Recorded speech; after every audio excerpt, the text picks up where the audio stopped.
आओ सुनिए कुलवंत सिंह विरक दी कहानी शिंगार। कैप्टन धर्म सिंह मेरे गवांढी सन।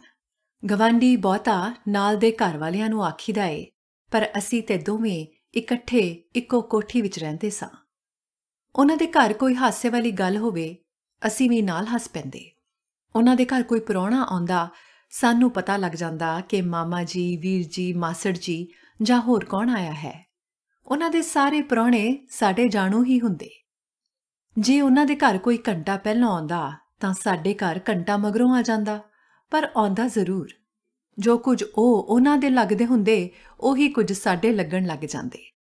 उन्हां दे घर जाण ਤੋਂ ਬਿਨਾਂ ਹੀ ਸਾਨੂੰ ਪਤਾ ਹੁੰਦਾ ਕਿ ਉਹਨਾਂ ਦੀ ਮੱਝ ਮਿਲੀ ਹੈ ਕਿ ਨਹੀਂ, ਉਹਨਾਂ ਦੀ ਕਿਸ ਕੁਕੜੀ ਨੇ ਆਂਡਾ ਦਿੱਤਾ ਹੈ, ਕਿਸ ਬੱਚੇ ਨੂੰ ਕਿੰਨੇ ਦਰਜੇ ਦਾ ਬੁਖਾਰ ਹੈ ਤੇ ਕੌਣ ਕਿੱਥੇ ਜਾਣ ਲਈ ਤਿਆਰ ਹੋ ਰਿਹਾ ਹੈ। ਇੱਕ ਦੂਜੇ ਦਾ ਸਾਰਾ ਪਿਛਵਾੜਾ ਪਤਾ ਹੋਣ ਕਰਕੇ ਆਪੋ ਵਿੱਚ ਗੱਲਬਾਤ ਤੋਰਨੀ ਸਾਡੇ ਲਈ ਬੜੀ ਸੌਖੀ ਸੀ ਤੇ ਸਾਡੀ ਆਪੋ ਵਿੱਚ ਮਿੱਤਰਤਾ ਵੀ ਢੇਰ ਸੀ। ਕੈਪਟਨ ਧਰਮ ਸਿੰਘ ਅਸਲ ਵਿੱਚ ਨੌਕਰੀ ਵਿੱਚ ਨਹੀਂ ਸਨ, ਹਟੇ ਹੋਏ ਸਨ। ਕਪਤਾਨੀ ਵੀ ਉਹਨਾਂ ਦੀ ਲੜਾਕਾ ਫੌਜ ਦੀ ਨਹੀਂ ਸੀ, ਡਾਕਟਰੀ ਦੀ ਸੀ ਤੇ ਹੁਣ ਆਪਣਾ ਡਾਕਟਰੀ ਦਾ ਧੰਦਾ ਕਰਦੇ ਸਨ।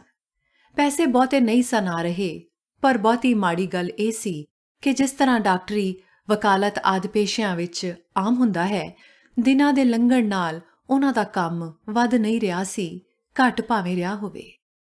ਨੌਕਰੀ ਵਿੱਚ ਰਹੇ ਹੋਣ ਕਰਕੇ ਉਹ ਲੋਕਾਂ ਵਿੱਚ ਘੁਲਣ ਮਿਲਣ ਤੋਂ ਸੰਕੋਚ ਕਰਦੇ ਸਨ। ਅਜਿਹਾ ਕੀਤਿਆਂ ਕਿਸੇ ਪੇਸ਼ੇ ਵਿੱਚ ਵੀ ਪੈਸੇ ਆਉਣੇ ਔਖੇ ਸਨ। ਆਮਦਨ ਘੱਟ ਹੋਣ ਦਾ ਵੱਡਾ ਕਜੀਆ ਲੋਕਾਂ ਤੋਂ ਇਹ ਗੱਲ ਲੁਕਾਣੀ ਹੁੰਦੀ ਹੈ। ਉਹਨਾਂ ਦੀ ਸਿਆਣੀ ਵਹੁਟੀ ਇਸ ਵਿੱਚ ਵੀ ਸਫਲ ਸੀ। ਸਿਆਲ ਆਉਣ ਤੋਂ ਬੱਚਿਆਂ ਦੇ ਗਰਮ ਕੱਪੜੇ ਬਣ ਜਾਂਦੇ, 2 ਵਕਤ ਚਾਹ ਬਣਦੀ। ਧਰਮ ਸਿੰਘ ਇਸਤਰੀ ਕੀਤੇ ਹੋਏ ਕੱਪੜੇ ਪਾਉਂਦਾ, ਪਰ ਉਸ ਦਾ ਸਾਈਕਲ ਉਹੀ ਪੁਰਾਣੇ ਦਾ ਪੁਰਾਣਾ ਹੀ ਰਹਿੰਦਾ। ਕੁਰਸੀਆਂ ਦਾ ਬੈਂਤ ਟੁੱਟਣ ਕਰਦਾ ਰਹਿੰਦਾ ਤੇ ਬੈਠਕ ਦੀ ਪਾਟੀ ਹੋਈ ਚਾਦਰ ਦੀ ਥਾਂ ਨਵੀਂ ਨਾ ਆਉਂਦੀ। ਉਹਨਾਂ ਦੇ 4 ਬੱਚੇ ਸਨ, ਵੱਡੀ ਕੁੜੀ ਤੇ ਨਿੱਕੇ 3 ਮੁੰਡੇ। ਸਾਰੇ ਸਕੂਲ ਜਾਂਦੇ ਸਨ। ਕੁੜੀ ਤੇ ਹੁਣ ਮੁਟਿਆਰ ਸੀ। ਉਹਨਾਂ ਨੂੰ ਖਰਚਣ ਨੂੰ ਪੈਸੇ ਕਦੀ ਨਾ ਮਿਲਦੇ। ਲੋਹੜੀ ਦੀਵਾਲੀ ਨੂੰ ਉਹਨਾਂ ਦੇ ਪਟਾਕੇ ਨਿੱਕੀ ਠਾਹ ਕਰਨ ਵਾਲੇ ਤੇ ਮੱਧਮ ਹੁੰਦੇ। ਉਹਨਾਂ ਦੀ ਇਸ ਤੰਗੀ ਤੇ ਸਾਨੂੰ ਹਮਦਰਦੀ ਸੀ, ਪਰ ਇੱਕ ਗੱਲ ਜਿਹੜੀ ਮੈਨੂੰ ਤੇ ਮੇਰੀ ਵਹੁਟੀ ਦੋਹਾਂ ਨੂੰ ਅਜੀਬ ਲੱਗਦੀ ਸੀ, ਇਹ ਸੀ ਕਿ ਉਹ ਆਪਣੀ ਕੁੜੀ ਨੂੰ ਕੱਪੜੇ ਬੜੇ ਵਧੀਆ ਸਿਵਾ ਕੇ ਦਿੰਦੇ। ਘਰ ਵਿੱਚ ਉਹ ਸਭ ਤੋਂ ਬਹੁਤੀ ਫੱਬੀ ਹੋਈ ਹੁੰਦੀ। ਆਲੇ ਦੁਆਲੇ ਦੇ ਕਈ ਅਮੀਰ ਘਰਾਂ ਦੀਆਂ ਕੁੜੀਆਂ ਨਾਲੋਂ ਵੀ ਉਸ ਦੇ ਕੱਪੜੇ ਚੰਗੇ ਹੁੰਦੇ। ਉਹਨਾਂ ਦੇ ਬਾਕੀ ਖਰਚ ਨਾਲ ਇਹ ਗੱਲ ਜੱਚਦੀ ਨਹੀਂ ਸੀ। ਮੇਰੀ ਵਹੁਟੀ ਤੇ ਉਸ ਨੂੰ ਵਿਗੜੀ ਹੋਈ ਵੀ ਆਖਦੀ, ਪਰ ਆਪਣੀਆਂ ਚੀਜ਼ਾਂ ਲੈਣ ਲਈ ਉਸ ਨੂੰ ਹੋਰ ਬੱਚਿਆਂ ਤੋਂ ਵੱਧ ਜ਼ਿੱਦ ਜਾਂ ਤਰਲਾ ਨਹੀਂ ਕਰਨਾ ਪੈਂਦਾ ਸੀ। ਥੋੜ੍ਹਾ ਬਹੁਤਾ ਦਬਾਅ ਤੇ ਹਰ ਬੱਚੇ ਨੂੰ ਮਾਪਿਆਂ ਤੇ ਪਾਉਣਾ ਹੀ ਪੈਂਦਾ ਹੈ। ਚੀਜ਼ਾਂ ਉਸ ਨੂੰ ਸੌਖੀਆਂ ਹੀ ਮਿਲ ਜਾਂਦੀਆਂ ਸਨ, ਪਰ ਇਹ ਅਸੀਂ ਦੋਵੇਂ ਸਮਝਦੇ ਸਾਂ ਕਿ ਉਸ ਤੇ ਖਰਚੇ ਜਾ ਰਹੇ ਪੈਸੇ ਹੋਰ ਡਾਢੀਆਂ ਲੋੜਾਂ ਤੇ ਲੱਗ ਸਕਦੇ ਸਨ। ਇੱਕ ਵਾਰ ਤੇ ਹੱਦ ਹੀ ਹੋ ਗਈ। ਉਹਨਾਂ ਉਸ ਕੁੜੀ ਲਈ ਕੋਟ ਸਿਵਾਣ ਲਈ ਗਰਮ ਕੱਪੜੇ ਵੇਖਣ ਲਈ ਮੰਗਵਾਏ। ਸੌਦਾ ਵੱਡਾ ਤੇ ਸਵਾਦੀ ਹੋਣ ਕਰਕੇ ਉਹਨਾਂ ਮੈਨੂੰ ਤੇ ਮੇਰੀ ਵਹੁਟੀ ਨੂੰ ਵੀ ਸੱਦ ਲਿਆ। ਬਜਾਜ ਇੱਕ ਥਾਨ ਖੋਲ੍ਹ ਕੇ ਖਿਲਾਰਨ ਲੱਗ ਪਿਆ ਤੇ ਅਸੀਂ ਸਾਰੇ ਪਰਖਣ ਬੈਠ ਗਏ। ਜਿਹੜਾ ਕੱਪੜਾ ਕੁੜੀ ਨੇ ਪਸੰਦ ਕੀਤਾ ਉਹ ਵੇਖਣ ਨੂੰ ਤਾਂ ਸੋਹਣਾ ਸੀ, ਪਰ ਹੰਡਣਾ ਉਸ ਚੰਗੀ ਤਰ੍ਹਾਂ 1 ਸਾਲ ਹੀ ਸੀ। ਅਸੀਂ ਦੋਵੇਂ ਜੀ ਤੇ ਕਪਤਾਨ ਸਾਹਿਬ ਵੀ ਉਸ ਕੱਪੜੇ ਦੇ ਹੱਕ ਵਿੱਚ ਨਹੀਂ ਸਾਂ। ਅਸਾਂ ਸਾਰਿਆਂ ਨੇ ਇੱਕ ਹੋਰ ਕੱਪੜਾ ਚੁਣਿਆ ਜਿਹੜਾ ਵੇਖਣ ਤੇ ਹੰਡਣ ਦੋਹਾਂ ਨੂੰ ਚੰਗਾ ਸੀ। ਜਦੋਂ ਕਪਤਾਨ ਸਾਹਿਬ ਨੇ ਕੁੜੀ ਨੂੰ ਉਸ ਕੱਪੜੇ ਦਾ ਕੋਟ ਸਿਵਾਉਣ ਨੂੰ ਕਿਹਾ ਤਾਂ ਉਸਨੇ ਨਾ ਕਰ ਦਿੱਤੀ ਤੇ ਫਿਰ ਆਪਣੀ ਪਸੰਦ ਦੇ ਕੱਪੜੇ ਉੱਤੇ ਉਂਗਲ ਧਰੀ। ਗਰਮ ਕੋਟ ਕੋਈ ਰੋਜ਼-ਰੋਜ਼ ਤਾਂ ਸਵਾਂਦਾ ਨਹੀਂ, ਨਾਲੇ ਕੁੜੀ ਹੁਣ ਜਵਾਨ ਹੋ ਗਈ ਸੀ।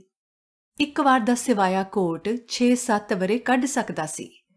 ਦੂਜਾ ਕੱਪੜਾ ਭਾਵੇਂ ਹੈ ਤੇ ਸੋਹਣਾ ਸੀ, ਪਰ ਉਸਨੇ 1 ਸਾਲ ਵਿੱਚ ਖਰਾਬ ਹੋ ਜਾਣਾ ਸੀ ਤੇ ਅਗਲੇ ਸਾਲ ਫਿਰ ਹੋਰ ਸਵਾਣਾ ਪੈਣਾ ਸੀ। ਇਹ ਹਰ ਕਿਸੇ ਲਈ ਔਖਾ ਸੀ, ਕਪਤਾਨ ਸਾਹਿਬ ਲਈ ਤੇ ਹੋਰ ਵੀ ਬਹੁਤਾ।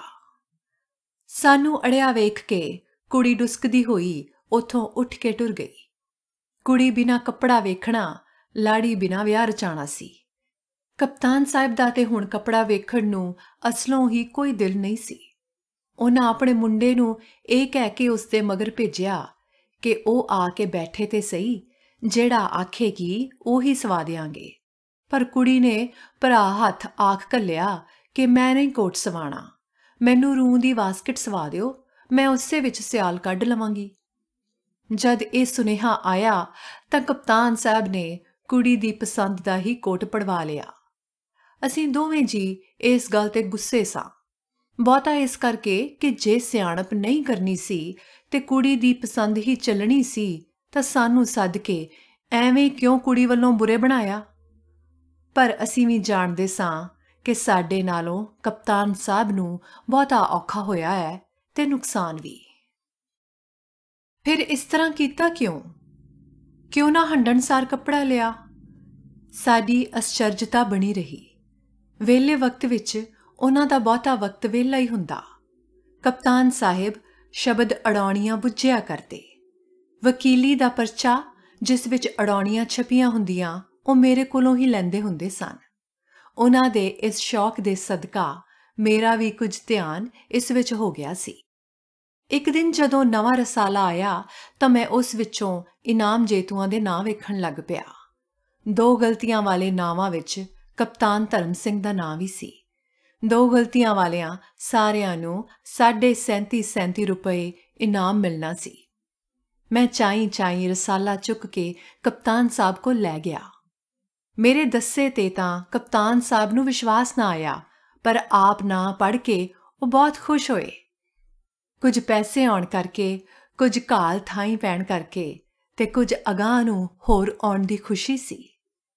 ਆਏ ਤੇ 37.5 ਸਨ, ਪਰ ਜੇ ਵਕੀਲੀ ਵਾਲੇ ਨਾ ਘੱਲਦੇ ਤਾਂ ਉਹ ਆਪਣੀ ਆਮਦਨ ਨੂੰ 5 ਰੁਪਈਏ ਵੀ ਕਿਸ ਤਰ੍ਹਾਂ ਵਧਾ ਸਕਦੇ ਸਨ।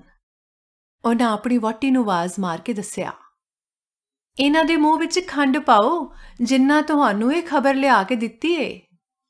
ਉਸ ਨੇ ਖੁਸ਼ੀ-ਖੁਸ਼ੀ ਕਿਹਾ, ਖੰਡ ਤੇ ਇਹ ਖਾਂਦੇ ਨਹੀਂ ਹੋਣੇ, ਤੂੰ ਚਾਹ ਬਣਾ ਕੇ ਘੱਲ ਦੇ, ਆਪੇ ਵਿੱਚ ਘੋਲ ਕੇ ਪੀ ਲੈਣਗੇ। ਕਪਤਾਨ ਸਾਹਿਬ ਨੇ ਪ੍ਰੋਗਰਾਮ ਬਣਾਇਆ। ਉਹ ਟੁਰ ਗਈ ਤੇ ਕੁਝ ਚਿਰ ਪਿੱਛੋਂ ਉਹਨਾਂ ਦਾ ਇੱਕ ਮੁੰਡਾ ਚਾਹ ਦੇ ਗਿਆ। ਚਾਹ ਦੇ ਨਾਲ ਕੁਝ ਨਹੀਂ ਸੀ ਤੇ ਨਾ ਮੈਨੂੰ ਆਸ ਹੀ ਸੀ। ਉਂਝ ਖੁਸ਼ ਹੋਏ ਕਪਤਾਨ ਸਾਹਿਬ ਕੋਲ ਬਹਿ ਕੇ ਮੈਨੂੰ ਬੜਾ ਸਵਾਦ ਆ ਰਿਹਾ ਸੀ। ਪੈਸੇ ਹੈਨ ਤੇ ਥੋੜੇ ਜਿਹੇ, ਫਿਰ ਵੀ ਤੁਸੀਂ ਇਹਨਾਂ ਨੂੰ ਭਲਾ ਵਰਤੋਗੇ ਕਿੱਥੇ? ਕੁਝ ਚਿਰ ਹੋਰ ਗੱਲਾਂ ਕਰਨ ਪਿੱਛੋਂ ਮੈਂ ਪੁੱਛਿਆ, ਇਹ ਤੇ ਕੋਈ ਮੁਸ਼ਕਲ ਨਹੀਂ, 30 ਰੁਪਏ ਦਾ ਮੈਂ ਆਪਣੀ ਲੜਕੀ ਨੂੰ ਸੂਟ ਸਵਾ ਦਿਆਂਗਾ ਤੇ 7.5 ਰੁਪਏ ਕਿਸੇ ਹੋਰ ਲੋੜ ਲੱਗ ਜਾਣਗੇ। ਮੈਨੂੰ ਇਸ ਜਵਾਬ ਤੇ ਹੈਰਾਨੀ ਹੋਈ। ਅਜੇ ਕੋਟ ਵਾਲੀ ਗੱਲ ਮੈਨੂੰ ਭੁੱਲੀ ਨਹੀਂ ਸੀ। ਸਾਰੇ ਟੱਬਰ ਦੇ ਮੂੰਹੋਂ ਖੋਹ ਕੇ ਕਪਤਾਨ ਸਾਹਿਬ ਕੁੜੀ ਦੇ ਕੱਪੜਿਆਂ ਤੇ ਕਿਉਂ ਖਰਚਦੇ ਨੇ, ਇਹ ਜਾਣਨ ਲਈ ਮੈਂ ਉਤਾਵਲਾ ਸਾਂ। ਪੁੱਛਣ ਲਈ ਵੀ ਮੈਨੂੰ ਇਹ ਮੌਕਾ ਵਧੀਆ ਲੱਗਾ। ਕਪਤਾਨ ਸਾਹਿਬ, ਸਾਰੇ ਲੋਕ ਆਪਣੇ ਬੱਚਿਆਂ ਨੂੰ ਪਿਆਰ ਕਰਦੇ ਨੇ ਤੇ ਉਹਨਾਂ ਨੂੰ ਚੀਜ਼ ਵਸਤ ਵੀ ਲੈ ਕੇ ਦਿੰਦੇ ਨੇ, ਪਰ ਤੁਸੀਂ ਆਪਣੀ ਲੜਕੀ ਦੇ ਕੱਪੜਿਆਂ ਤੇ ਕੁਝ ਬਹੁਤਾ ਹੀ ਖਰਚ ਕਰਦੇ ਹੋ। ਬਿਲਕੁਲ ਠੀਕ ਏ। ਗੱਲ ਇਹ ਵੇ ਕਿ ਆਪਣੇ ਜੀਵਨ ਵਿੱਚ ਮੈਨੂੰ 2 ਰਿਸ਼ਤੇ ਹੀ ਪੱਕੇ ਦਿਸੇ ਨੇ। ਪਹਿਲਾ ਤੇ ਬਹੁਤਾ ਪੱਕਾ ਰਿਸ਼ਤਾ ਏ ਕਣਕ ਤੇ ਢਿੱਡ ਦਾ। ਫੌਜ ਵਿੱਚ ਹੁੰਦਿਆਂ ਇੱਕ ਵਾਰ ਲੜਾਈ ਵਿੱਚ ਮੈਨੂੰ ਕਈ ਦਿਨ ਜੰਗਲਾਂ ਵਿੱਚ ਭੁੱਖੇ ਰਹਿ ਕੇ ਤੇ ਕੁਝ ਬਦ-ਬਲਾ ਖਾ ਕੇ ਕੱਟਣੇ ਪਏ। ਉਦੋਂ ਮੈਨੂੰ ਇਹ ਵੀ ਗਿਆਨ ਹੋਇਆ ਕਿ ਪੇਟ ਦੀ ਕਣਕ ਲਈ ਤੜਫ ਅਦੁੱਤੀ ਤੜਫ ਏ ਤੇ ਚਕੋਰ ਦੀ ਚੰਨ ਲਈ ਤੜਫ ਤੇ ਹੀਰ ਦੀ ਰਾਂਝੇ ਲਈ ਇਸ ਤੋਂ ਪਿੱਛੋਂ ਦੀਆਂ ਗੱਲਾਂ ਨੇ।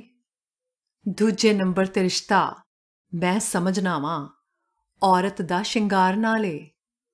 ਇਹ ਗਿਆਨ ਮੈਨੂੰ ਕਿਸ ਤਰ੍ਹਾਂ ਹੋਇਆ, ਇਹ ਕਹਾਣੀ ਕੁਝ ਲੰਮੀ ਏ। ਚਲੋ ਬੈਠੇ ਆਂ, ਇਹ ਵੀ ਸੁਣਾ ਦਿਓ। ਮੈਂ ਝਕਦੇ ਹੋਏ ਨੇ ਆਖਿਆ, ਇਸ ਗੱਲ ਤੋਂ ਕਿ ਕਿਤੇ ਗੱਲ ਦਾ ਗੁੱਸਾ ਨਾ ਕਰਨ। ਨਾਲ ਹੀ ਮੈਨੂੰ ਇਹ ਵੀ ਧਿਆਨ ਸੀ ਕਿ ਕਈ ਵਾਰੀ ਜਦੋਂ ਬੰਦਾ ਗੱਲ ਕਰਨ ਤੇ ਆਇਆ ਹੋਵੇ ਤਾਂ ਗੱਲ ਨਾ ਪੁੱਛਣ ਤੇ ਵੀ ਹੱਦ ਤੱਕ ਹੋਈ ਸਮਝਦਾ ਏ। ਚੰਗਾ, ਸੁਣਾਂਦਾ ਵਾਂ। ਉਹਨਾਂ ਅੱਖਾਂ ਮੀਟ ਕੇ ਸਿਰ ਹਿਲਾਉਂਦਿਆਂ ਹੋਇਆਂ ਕਿਹਾ, ਜਿਵੇਂ ਉਸ ਪੁਰਾਣੀ ਗੱਲ ਨੂੰ ਆਵਾਜ਼ ਮਾਰ ਰਹੇ ਹੋਣ, ਤੇ ਫਿਰ ਉਹਨਾਂ ਆਪਣੀ ਕਹਾਣੀ ਆਰੰਭ ਕੀਤੀ। ਫੱਬ ਕੇ ਨਿਕਲਦੀਆਂ ਜਨਾਨੀਆਂ ਤੇ ਸਦਾ ਵੇਖੀਦੀਆਂ ਹੀ ਸਨ, ਪਰ ਮੈਂ ਆਖਦਾ ਸਾਂ ਕਿ ਇਹ ਵਿਹਲੀਆਂ ਦੇ ਕੰਮ ਨੇ। ਅਕਲ ਵਾਲੀਆਂ ਜਨਾਨੀਆਂ ਜਿਨ੍ਹਾਂ ਨੂੰ ਆਪਣਾ ਵਕਤ ਸੁਕਾਰਥੇ ਲਾਉਣਾ ਆਉਂਦਾ ਏ, ਉਹ ਤੇ ਸੱਕ ਸੁਰਮੇ ਨੂੰ ਕੁਝ ਨਹੀਂ ਸਮਝਦੀਆਂ ਹੋਣੀਆਂ। ਪਰ ਆਪਣੀ ਇੱਕ ਪ੍ਰੀਤ ਵਿੱਚ ਮੈਨੂੰ ਇਹ ਗਿਆਨ ਹੋਇਆ। ਅੱਛਾ, ਸਾਰੀਆਂ ਪ੍ਰੀਤਾਂ ਖਤਰੇ ਵਾਲੀਆਂ ਹੁੰਦੀਆਂ ਨੇ, ਪਰ ਇਹ ਕੁਝ ਬਹੁਤੀ ਸੀ। ਕਈ ਹਫ਼ਤੇ ਤੇ ਗੱਲ ਵੀ ਨਾ ਹੋ ਸਕਦੀ, ਤੇ ਇੱਕ ਦੂਜੇ ਨੂੰ ਫਿਰਦਾ ਟੁਰਦਾ ਵੇਖ ਕੇ ਹੀ ਸਿਦਕ ਕਰਨਾ ਪੈਂਦਾ। ਇਸ ਤਰ੍ਹਾਂ ਨੇੜੇ ਹੋਣ ਦੀ ਭੁੱਖ ਹੋਰ ਵੱਧਦੀ, ਪਰ ਭੁੱਖ ਦਾ ਬੇਵਸੀ ਤੇ ਕੀ ਰੋਬ ਏ। ਆਂਦੇ ਨੇ ਬਾਰੀ ਵਰੀ ਰੂੜੀ ਦੀ ਵੀ ਸੁਣੀ ਜਾਂਦੀ ਏ। ਇੱਕ ਦਿਨ ਕੁਝ ਅਜਿਹਾ ਢੋ ਲੱਗਾ ਕਿ ਅਸੀਂ ਅੱਧਾ ਪੌਣਾ ਘੰਟਾ ਇਕੱਠੇ ਰਹਿ ਸਕਦੇ ਸਾਂ। ਸਾਨੂੰ ਇਹ ਵੀ ਪਤਾ ਸੀ ਕਿ ਇਹੋ ਜਿਹਾ ਢੋ ਫਿਰ ਸਾਰੀ ਉਮਰ ਸ਼ਾਇਦ ਨਾ ਲੱਗੇ। ਠੀਕ ਫਿਰ, ਮੈਂ ਕਿਹਾ। ਪਤਾ ਨਹੀਂ ਕਿਉਂ ਮੈਂ ਇਹ ਸਮਾਂ ਕਿਤੇ ਇਕੱਠੇ ਬਹਿਣ ਦੀ ਥਾਂ ਇਕੱਠੇ ਭੌਂ ਕੇ ਬਿਤਾਉਣਾ ਮਿੱਥਿਆ। ਜਿਵੇਂ ਸਾਡੇ ਮੀਲ ਅੱਧਾ ਮੀਲ ਇਕੱਠੇ ਟੁਰਨ ਨਾਲ ਧਰਤੀ ਤੇ ਕੋਈ ਲੀਕ ਪੈ ਜਾਣੀ ਹੋਵੇ, ਜਿਸ ਨੂੰ ਵੇਖ ਕੇ ਬੰਦਾ ਪਿੱਛੋਂ ਵੀ ਜਿਉਂਦਾ ਰਹਿ ਸਕੇ। ਉਸ ਦੇ ਘਰ ਜਾ ਕੇ ਮੈਂ ਇਹ ਸਲਾਹ ਦੱਸੀ। ਉਸ ਨੂੰ ਵੀ ਪਸੰਦ ਆਈ ਤੇ ਉਸਨੇ ਕਿਹਾ, ਤੁਸੀਂ ਹੇਠਾਂ ਸੜਕ ਤੇ ਚੱਲੋ, ਮੈਂ ਜੰਦਰੇ ਲਾ ਕੇ ਆਉਂਦੀ ਹਾਂ। ਮੈਂ ਹੇਠਾਂ ਆ ਕੇ ਉਸ ਦੀ ਉਡੀਕ ਕਰਨ ਲੱਗਾ। ਮੇਰਾ ਕਿਆਸ ਸੀ ਕਿ ਉਸ ਨੂੰ 1-2 ਮਿੰਟ ਤੋਂ ਵੱਧ ਨਹੀਂ ਲੱਗਣੇ। ਸਾਡੇ ਕੋਲ ਵੇਲਾ ਵੀ ਬਹੁਤਾ ਨਹੀਂ ਸੀ, ਤੇ ਇਹ ਮਿਲਿਆ ਕਿਹੜਾ ਸੌਖਾ ਸੀ ਕਿ ਇਸ ਵਿੱਚੋਂ ਐਵੇਂ ਕੋਈ ਮਿੰਟ ਖਿਲਾਰਦਾ ਫਿਰੇ। ਧੜਕਦੇ ਦਿਲ ਨਾਲ ਮੈਨੂੰ ਸੜਕ ਤੇ ਉਡੀਕਦਿਆਂ 5 ਮਿੰਟ ਹੋ ਗਏ, ਤੇ ਫਿਰ ਦੱਸ, ਉਹ ਅਜੇ ਵੀ ਨਹੀਂ ਸੀ ਆਈ। ਮੈਂ ਹੈਰਾਨ ਸਾਂ ਕਿ ਉਸ ਨੂੰ ਅੰਦਰ ਕਿਸ ਭੂਤ ਨੇ ਫੜ ਲਿਆ ਏ। ਉੱਥੇ ਖਲੋਣਾ ਵੀ ਬੜਾ ਔਖਾ ਸੀ, ਕਿਉਂਕਿ ਮੈਨੂੰ ਇੰਜ ਲੱਗਦਾ ਸੀ ਜਿਵੇਂ ਹਰ ਲੰਘਦਾ ਜਾਂਦਾ ਮੇਰੇ ਤੇ ਸ਼ੱਕ ਕਰ ਰਿਹਾ ਹੋਵੇ। ਸਭ ਤੋਂ ਛੋਟਾ ਦਿਲ ਕਹਿੰਦੇ ਨੇ ਕਬੂਤਰ ਦਾ ਹੁੰਦਾ ਏ, ਪਰ ਮੇਰਾ ਤੇ ਉਸ ਵੇਲੇ ਕਬੂਤਰ ਤੋਂ ਵੀ ਛੋਟਾ ਹੋਣਾ ਏ। ਜਿੰਨਾ ਚਿਰ ਉਸ ਪੌਣੇ ਘੰਟੇ ਵਿੱਚੋਂ 1 ਮਿੰਟ ਵੀ ਰਹਿੰਦਾ ਸੀ, ਉੱਥੋਂ ਹਿੱਲਣ ਦਾ ਵੀ ਕੋਈ ਸਵਾਲ ਨਹੀਂ ਸੀ, ਕਿਉਂਕਿ ਇਹ ਵੇਲਾ ਤੇ ਸਾਰੀ ਉਮਰ ਮੁੜ ਕੇ ਆਉਣਾ ਹੀ ਨਹੀਂ ਸੀ। ਮੈਨੂੰ ਉੱਥੇ ਖਲੋਤਿਆਂ 20 ਮਿੰਟ ਹੋ ਗਏ ਹੋਣੇ ਨੇ ਜਦੋਂ ਉਹ ਆਪਣੇ ਘਰ 'ਚੋਂ ਨਿਕਲੀ। ਪਰ ਜਿਸ ਤਰ੍ਹਾਂ ਦੀ ਮੈਂ ਉਸ ਨੂੰ 20 ਮਿੰਟ ਪਹਿਲਾਂ ਛੱਡ ਕੇ ਆਇਆ ਸਾਂ, ਉਸ ਨਾਲੋਂ ਦੂਣੀ ਚੌਣੀ ਸੁੰਦਰਤਾ ਉਹ ਆਪਣੇ ਵਿੱਚ ਭਰ ਕੇ ਆਈ। ਉਹ ਇੰਨੀ ਫੱਬੀ ਹੋਈ ਸੀ ਕਿ ਜੇ ਮੇਰੀ ਨੀਝ ਉਸ ਦੇ ਘਰ ਵੱਲ ਨਾ ਲੱਗੀ ਹੁੰਦੀ ਤਾਂ ਮੈਂ ਦੂਰੋਂ ਉਸ ਨੂੰ ਪਛਾਣਨਾ ਹੀ ਨਹੀਂ ਸੀ, ਤੇ ਮੇਰਾ ਸਿਰ ਔਰਤ ਦੇ ਸ਼ਿੰਗਾਰ ਦੇ ਰਿਸ਼ਤੇ ਸਾਹਮਣੇ ਨਿਉ ਗਿਆ। ਇੱਕ ਅੱਖ ਦੇ ਫੋਰ ਲਈ ਮੈਨੂੰ ਇਸ ਤਰ੍ਹਾਂ ਲੱਗਾ ਜਿਵੇਂ ਉਸ ਦਾ ਅਸਲੀ ਪਿਆਰ ਆਪਣੇ ਸ਼ਿੰਗਾਰ ਨਾਲ ਸੀ ਤੇ ਮੇਰੇ ਨਾਲ ਦੂਜੇ ਨੰਬਰ ਤੇ। ਪਰ ਇਹ ਖਿਆਲ ਬਲਵਾਨ ਹੋ ਗਿਆ ਕਿ ਸ਼ਿੰਗਾਰ ਵੀ ਮੇਰੇ ਕਰਕੇ ਹੀ ਹੈ। ਉਹਨਾਂ ਗੱਲ ਜਾਰੀ ਰੱਖੀ, ਵਿਆਹ ਵਾਲੀ ਕੁੜੀ ਦਾ ਤਾਂ ਐਵੇਂ ਨਾ ਹੀ ਏ। ਵਾਹ ਲੱਗਦੀ ਹਰ ਇਸਤਰੀ ਹਰ ਰੋਜ਼ ਵਿਆਹ ਵਾਲੀ ਕੁੜੀ ਏ। ਹਰ ਆਦਮੀ ਦੇ ਜੀਵਨ ਵਿੱਚ ਕੁਝ ਘੜੀਆਂ ਇਹੋ ਜਿਹੀਆਂ ਆਉਂਦੀਆਂ ਨੇ ਜਦੋਂ ਉਹ ਆਪਣੇ ਆਪ ਨੂੰ ਰੱਬ ਦਾ ਸ਼ਰੀਕ ਸਮਝਦਾ ਏ। ਆਦਮੀ ਨੂੰ ਧੁੱਪ ਦਿਸਣ ਲੱਗ ਪੈਂਦੀ ਏ, ਹਵਾ ਟੁਰਦੀ ਜਾਪਦੀ ਏ, ਹਰ ਅੱਖ ਲਿਸ਼ਕਦੀ ਏ, ਹਰ ਘਰ ਤੇ ਸੋਨਾ ਫਿਰਿਆ ਲੱਗਦਾ ਏ। ਉਹ ਇੱਕ ਇਹੋ ਜਿਹਾ ਦਿਨ ਸੀ। ਇਸ ਗੱਲ ਨੂੰ ਕਈ ਸਾਲ ਹੋ ਗਏ ਨੇ।